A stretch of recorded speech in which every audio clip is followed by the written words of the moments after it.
Salam, kanalıma xoş gəldiniz. Bugün mən sizə göbələk peçenyeləri hazırlayacağım. Bunun üçün bizə lazım olacaq 250 qram yumuşaq kərə yağı.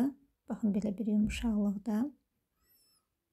Bunun üzərinə 2 yumurtanı əlavə edirəm.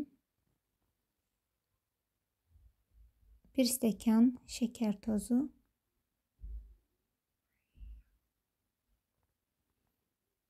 Bunları belə əlavə edib mikserlə qarışdırıram. Yağ yumuşaq olmalıdır ki, mikserlə belə qarışdıranda qıraqlara çox sıçramasın. Belə biraz qarışdırdım. Sonra isə üzərinə 1 stəkan yarım kraxmal. Kukuruz, kartof kraxmalı fərq etmir. Stəkan yarım kraxmalı da əlavə edib üzərinə 1 paçka vanil və 1 paçka qabartma tozu. Bunları da əlavə edib qarışdırıram.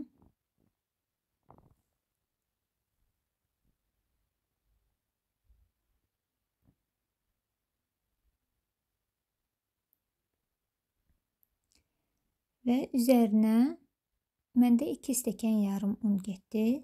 Sizdə biraz az və yaxud da biraz çox gedə bilər. Unu da az-az əlavə edib xəmiri yoğururam.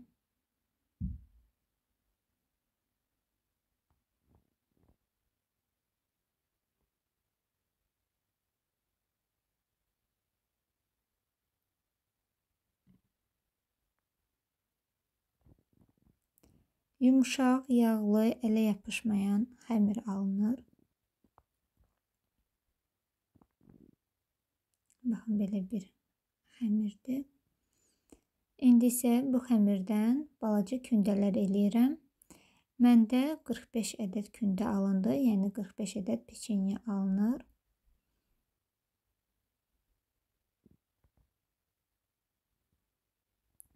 Və kakaonu belə qaba əlavə edib və yaxud da stəkana butulkanın ağzını yəni salıram kakaoya və qoyuram kündənin üzərinə. Yəni videoda gördüyünüz kimi butulkanın ağzını birazca tam dibinə gəlməyəcək şəkildə biraz basıram. Və beləcə bütün hamısını hazırlayıram və 180 dərəcədə qızdırılmış sobada üzəri biraz qızarıb, altı tam qızarana kimi bişirirəm. Çox tez bişir. Bir də yaxın-yaxın qoymayın ki, yayılır. Baxın, belə peçenyelarımız artıq hazırdır. Çox dadlı və asan bir peçenyelardır.